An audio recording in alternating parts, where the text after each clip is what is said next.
Good morning and welcome to another online Sunday school class with Tuttle Hill Baptist Church. As always, we'd like to begin by reminding you that we here at Tuttle Hill Baptist Church believe that Jesus is the Christ, that he's the Son of the living God who lived a perfect life and died a sacrificial death for your sins and for mine, and that if you will place your hope and trust in Jesus Christ as both Lord and Savior, that you will be saved. If you'd like more information about what it means to make Jesus Christ your Lord and Savior, we would invite you to follow the link in the description. This will take you to a full gospel presentation. It'll also show you how to respond to the gospel and how to connect with Tunnel Hill Baptist Church. If you live in the Hardin County, Kentucky area, we would invite you to join us for worship right here at 11 o'clock on Sunday mornings. We are in person. You can also find us online through Facebook Live. If you do not live in the Hardin County, Kentucky area, we still want to connect with you and help you find a Bible-believing church where you do live. As we continue on in our study of the book of Genesis, we are going to be in Genesis chapter 45 today. And we're going to be looking at verses 1 through 15. And this is a section that we are going to call Reconcile. So again, this is session 12 that we've titled Reconcile. And we're going to be looking at Genesis 45, verses 1 through 15. And I want to start off our time together with a question. This is just kind of a fun question to kind of get you thinking a little bit. And it's this, is which are more awkward for you? Is it class reunions or family reunions, and why? Now, there's no right answer to this one. You don't need to say it depends or anything like that. But for you personally, which would be more awkward for you? Which might make you more uncomfortable? Would a class reunion maybe be more uncomfortable, or would a family reunion be more uncomfortable, and why? And so here's what we want you to do. We're going to ask questions throughout this study, and we're going to invite you to pause the video and then take some time to interact with those questions. If you're watching this by yourself, grab a pen and paper and write some things down. Take some time to think through the questions we ask. And if you're watching this with maybe your spouse or a family member or somebody else, pause the video, take some time to really discuss the questions we ask. And in both cases, whenever you're ready, just hit play again. So again, our question is this: which is more awkward for you? Class reunions or family reunions, and why? Take a couple minutes, pause the video, and then we'll get started in our study.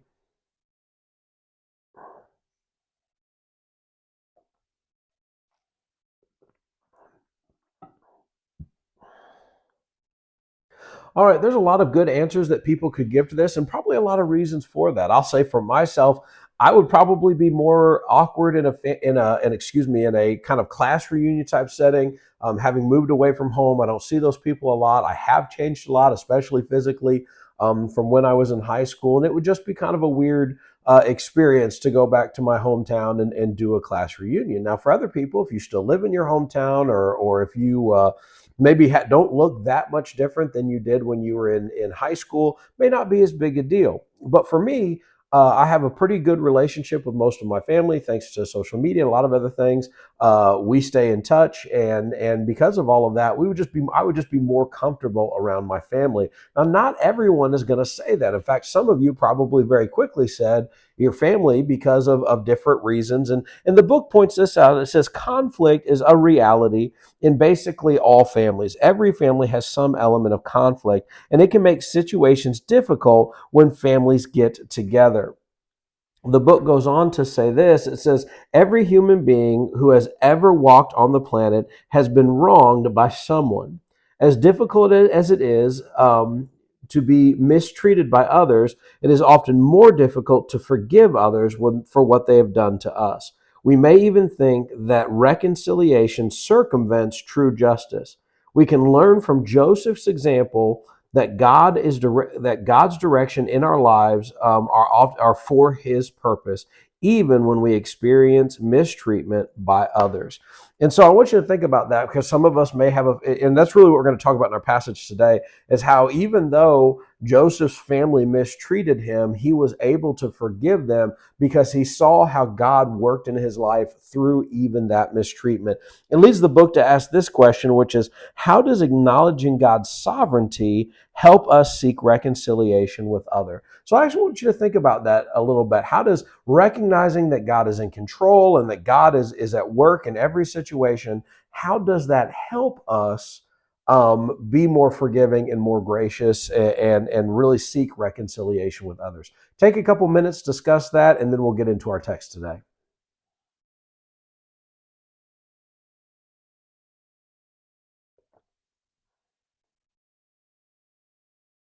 Hopefully, maybe at this point, you're not really sure how that happens. Maybe our passage today will help you with that. But a lot of times, even when things don't go our way, sometimes when people mistreat us, whether it's a coworker or something else, we actually ultimately see how God was maybe in that. I've thought of times where maybe a coworker kind of did something that was a little sneaky or a little conniving, that maybe you missed out on a raise or missed out on a promotion or something like that. But then because of that, things ordered themselves in a way where really the job you were applying for didn't end up being the job that you wanted, or the fact that you didn't get that raise opened up the door for you to maybe change jobs, and that ended up being a good thing for you. And ultimately that leads to that forgiveness and saying, hey, you may not have done what you did with my best intentions in mind, but God has done something good with that, and so I'm not going to hold that against you anymore. The book has this to say. It says, in today's session, Joseph will be at the center of a family reunion. And while it could be awkward, it wasn't, because he understood how God's sovereign plan had brought him back together with his brothers. And so as we dive into our text today, we're going to start in Genesis chapter 45, and we're going to begin by reading those first 3 verses. And last time we were in the book of Genesis, we saw how Joseph and his ability to interpret the dream that had come from God had really kind of set up the scenario where now Joseph was second in command only to Pharaoh himself, and he was in charge of kind of executing his plan of saving food so that when famine came, they would be prepared.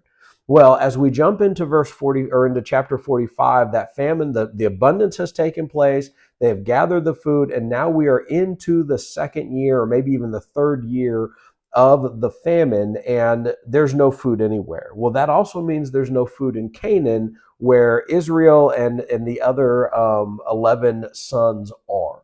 And so they've come to a place where they don't have food, and they've heard that there was food in Egypt. And so the 10 brothers, not including obviously Joseph, who was already in Egypt, and Benjamin, the youngest, the other 10, went to Egypt in order to get food, and that brought them into a collision course with Joseph.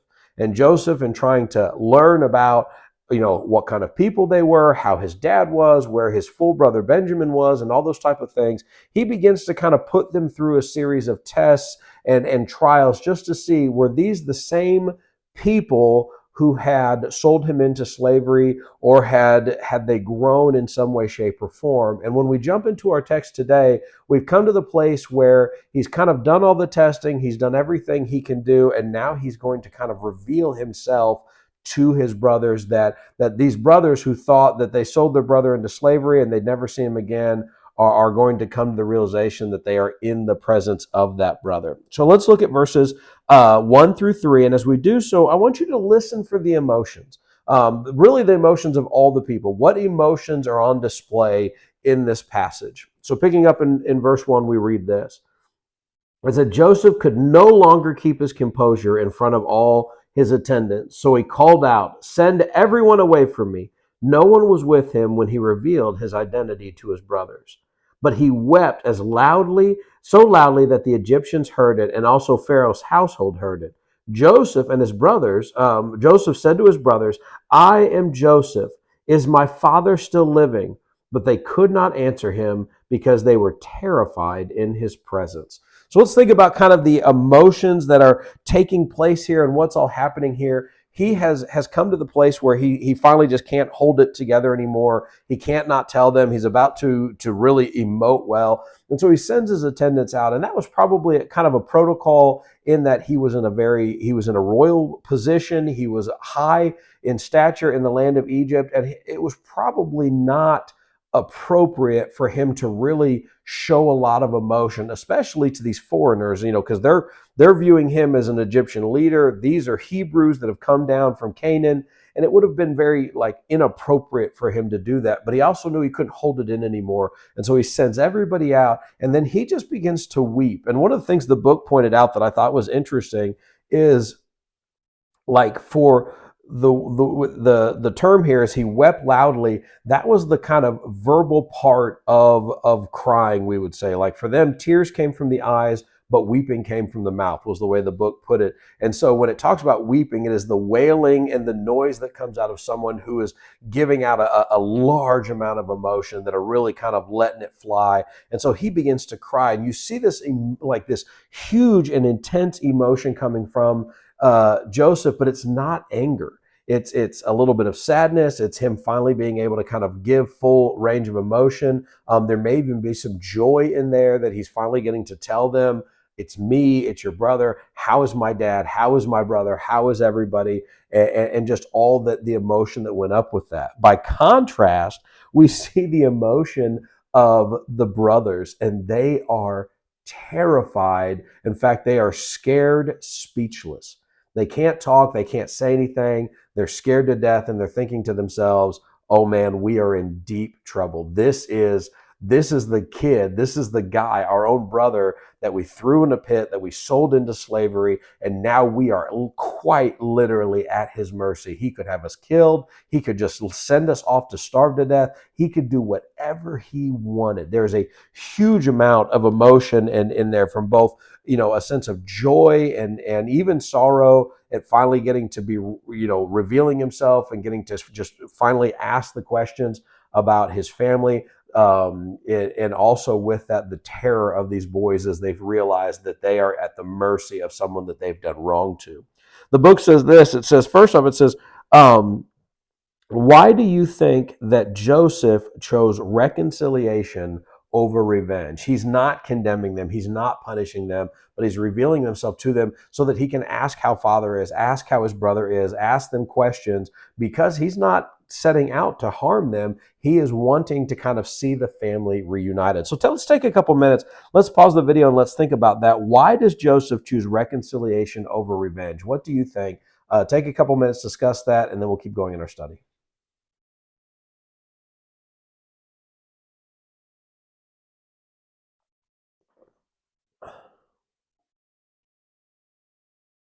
All right. So, what do you think? Well, what do you think about that? Why do you think that he might have chose reconciliation over revenge?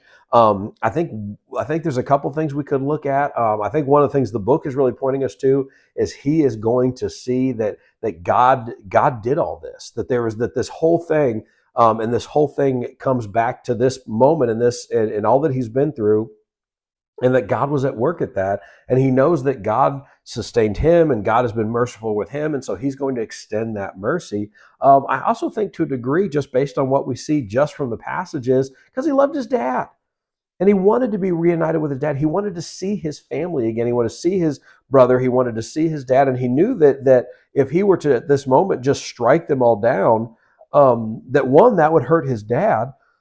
And to that, and it would just hurt the family in general. It would make it harder. It would put something between him and his father. And so that even if he called his dad and Benjamin down to live in Egypt, it would have been that there would have been that cloud of judgment over it, that he had been betrayed and therefore had executed his brothers, or had sought revenge over his brothers. I don't think that's what he wanted. He wanted his family reunited. That leads to a follow-up question, which is this: why do people long for reconciliation, and what frightens them about reconciliation? When we think of in our culture today, when we think in our world, in the 21st century today, why do we want reconciliation? Even sometimes when we're wronged, why do we want reconciliation? And what frightens us from that? So think about that for you. What might move you to desire and want reconciliation, but what also might scare you about pursuing that reconciliation? Pause the video again. Let's have it take some time to discuss this, and then we'll start looking to our next passage.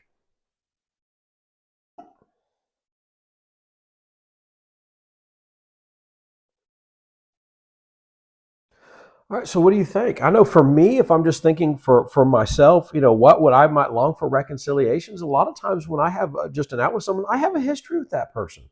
There may be a falling out with somebody, but there was a lot of good things before that. You think of Joseph and his brothers, like there was probably years and years and years where they had spent time together and they loved each other, and that they were not only family, but they were friends. And all of that is gone because of this event. And there's a desire to have that restored. I can think of friendships in my life where I've had very close friends. I've shared memories with people. I've had great things happen, but then because of sin or something else, those friendships have been shattered, and we're not friends anymore. And I would love to get back to a place where we could laugh and share those memories and have those things. But a lot of times the biggest fear about that is more than anything that they're going to reject that, that olive branch, that extension of reconciliation, or that they're going to do that, or that they're just going to do whatever they did again, and I'm just going to get hurt again, and I'm just opening myself up for more heartache and more pain and more sorrow. The book says this. It says, well, it actually asks a question. It says, think about people that we might need to forgive or seek forgiveness from, and determine the steps that we need to take to heal those wounds. And so we're going to continue to think about that throughout our text, but I want to go ahead and move on in our text. Let's look at verses 4-8. And as we do so, I want you to listen to discover how Joseph continued to reconnect with his brother. So he has revealed it to his brothers. He's told them, I'm your brother. It's me, Joseph. How is dad? How is Benjamin? They're scared to death. And then look how he continues to speak to them. He says this. Then Joseph said to his brothers, please come near me. And they came near. I am Joseph, your brother, he said, the one you sold into Egypt. And now don't be grieved or angry with yourselves for selling me here, because God sent me ahead of you to preserve life. For the famine has been in this land 2 years, and there will be 5 more years without plowing or harvesting. God sent me ahead of you to establish you as a remnant within the land and to keep you alive by a great deliverance. Therefore, it was not you who sent me here, but God. He has made me a father to Pharaoh, lord of his entire household, and ruler over all the land of Egypt. Man, could you imagine this for just a moment? So you have this terrified moment where he says, listen, I'm Joseph.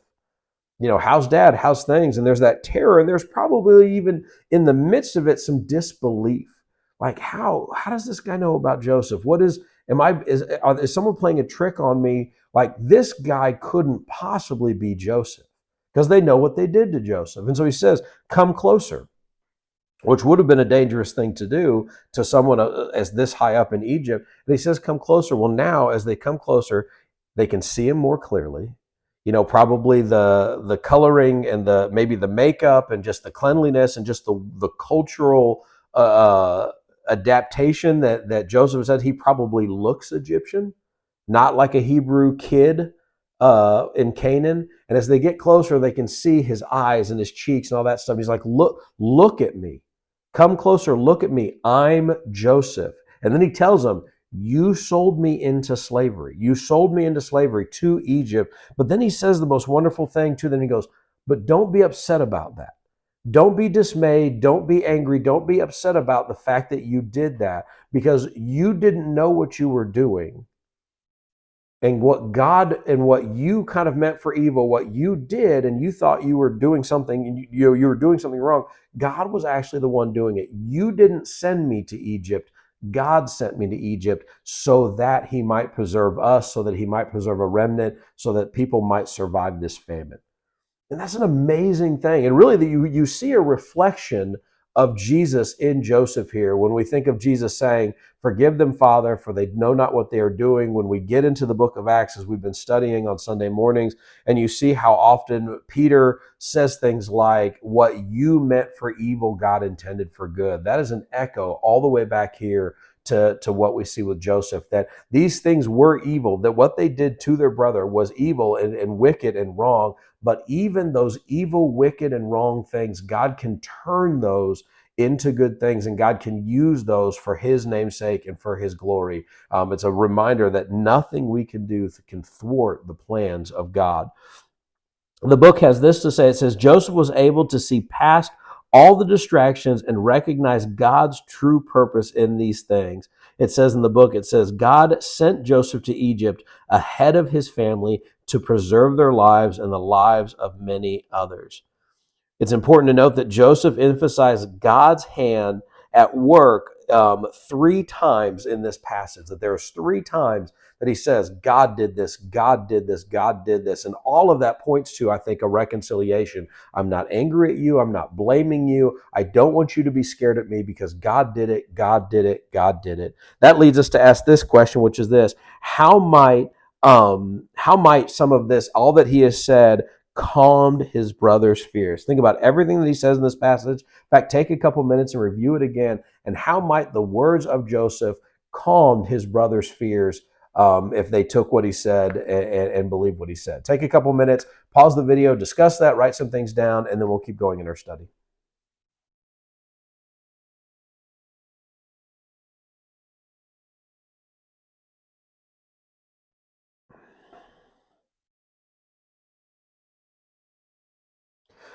All right, so hopefully all of this is he's shifting the blame off of them and showing that he's not angry at them and all of those things, but that he's recognizing God at work in all of this.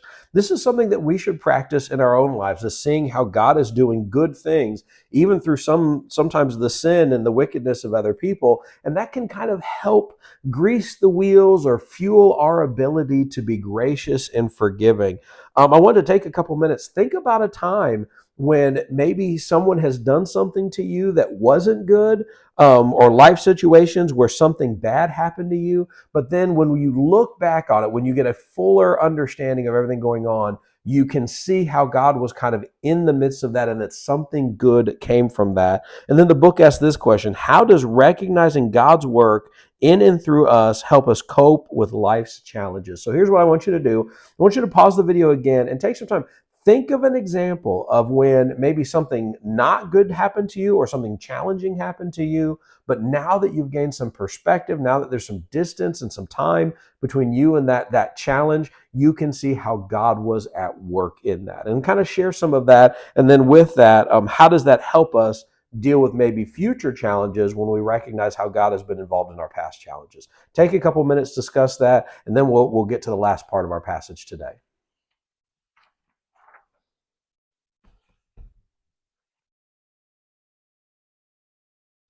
Hopefully you can think of some things. I know for me, I can definitely think of some times when I went through challenges but I see how God was involved in that and how God was good through all of that. I could talk about a lot of different things: jobs that I applied for that I didn't get, opportunities when I was young and wanted to go into a certain career field, and those doors were kind of shut in front of me. And even just one of the biggest examples was, kind of other relationships that didn't work out. Before I kind of rekindled a relationship with my wife and we ended up getting married, there was at least one significant relationship prior to that. And when that fell apart, it was devastating and it was really hard to move forward past that relationship. But then looking back at it now, I recognize that was not the person that God had for me. That was not the person that I was supposed to spend the rest of my life with. And obviously speculating probably would have been disastrous. But God, in his infinite wisdom and his understanding, he moved in that. And so today, as I look to the future, sometimes doors get shut on my face. Sometimes there's ministries I want to do that just don't materialize. Sometimes there are frustrations in different areas of life. But I recognize that a lot of times when I get a fuller picture of what's going on, I know what's happening in that moment. But when I get that fuller picture, I recognize that God is protecting me from things and that God is glorified in that. And that helps me kind of say, okay, this is a challenge. This isn't going my way, but I'm going to keep trusting God and know that he is good and that he's going to carry me through. Let's see that in the end of our passage today.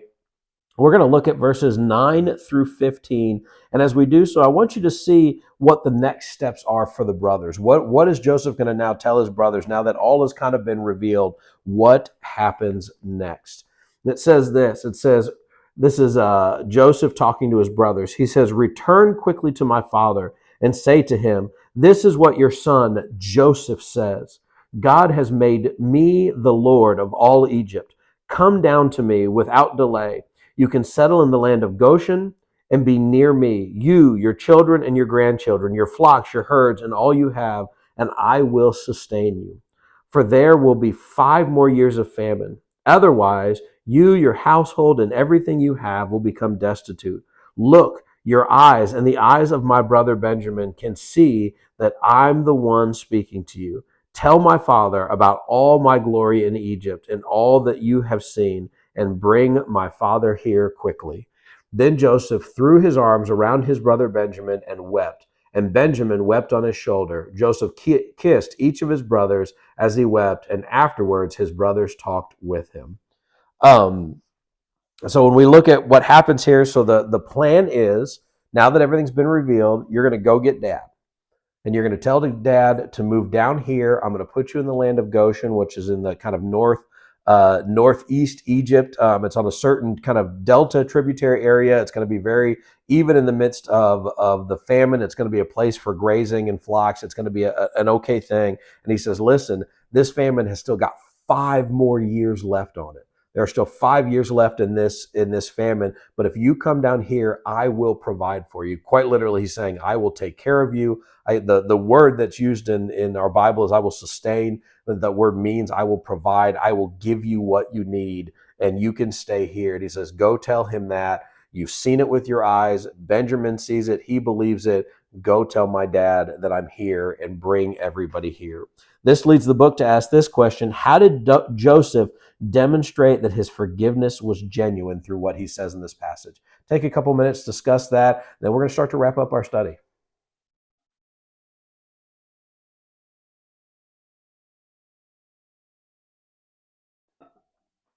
I think the big thing to kind of pull away from this to show that his forgiveness and this reconciliation is authentic is he doesn't want to just provide for Benjamin and his dad, but he's saying, all of you, all the kids, all the grandkids, all the flocks, everybody can go here and I will sustain all of you. I'm going to take care of all of you.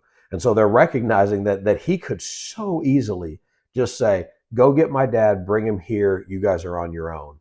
But that's not what he does. He says, I'm going to sustain all of you. I'm going to protect all of you. All of you are going to be delivered from this famine because of the fact that I'm here. And so that reconciliation, the fullness of all that is coming to a reality. The book has this to say. It says, the enthusiasm that Joseph demonstrated in bringing his family to Egypt and being able to take care of them was huge. He sends them to Goshen, which is a fertile area that would sustain the family long after the famine had passed. Joseph's dreams came to pass as his brothers bowed down to him in Egypt. Still, he understood that God was using him for something great. His example of forgiveness and reconciliation reflects God's character and protected the remnant of God. Um, uh, that he would use anything to carry out the promises given to Abraham, to Isaac, and to Jacob. This leads us to really kind of, as we close up our study, to take a time of reflection. And I love that kind of final point that the book makes is Joseph's behavior reflects the character and nature of God. God is gracious and forgiving. God is our protector, and God is willing to forgive and bring about reconciliation even when we have done him harm. This is essentially what the message of the gospel is. We can look to Romans 5 that says, even while we were yet sinners, Christ died for us. Even when his brothers had betrayed him, when they had done him unbelievable harm to Joseph, he still shows grace and forgiveness and still ultimately provides for them and makes it so that they can endure in the land. He quite literally delivers them in spite of their behavior towards him. And that's exactly what Jesus does for us. And that's what we're called to do for other people. That's part of how our gospel witness, it says in the words of Paul that God reconciled us to himself through Christ and that he has given us the ministry of reconciliation. And that means not only to share the gospel with people, but to demonstrate God's heart for reconciliation in our relationships with other people. The book actually quotes C.S. Lewis in this regard. It says, to be a Christian means to forgive the inexcusable because God has forgiven the inexcusable in you. And that leads us to 2 final questions. This is what we want to close our time with today, which is this: what is something from this session that you could share with a person seeking healing and restoration of relationship? And how do you need to demonstrate your forgiveness to someone who has wronged you? So I want you to think about this passage. What is one thing from this passage that you would share with somebody who was looking for reconciliation, just in some counseling or some kind of piece of advice? But then also, how do you apply this to yourself? What is a way that you can take what we've learned today and help us to demonstrate forgiveness in maybe a situation, either one that's existing now or one that exists in the future? So take a couple minutes, discuss that, think about that, close your time in prayer, and then we will invite you to join us for worship today, 11 o'clock in person here at Tunnel Hill Baptist Church, but you can also find us online through Facebook Live. Thank you so much for joining us today. God bless.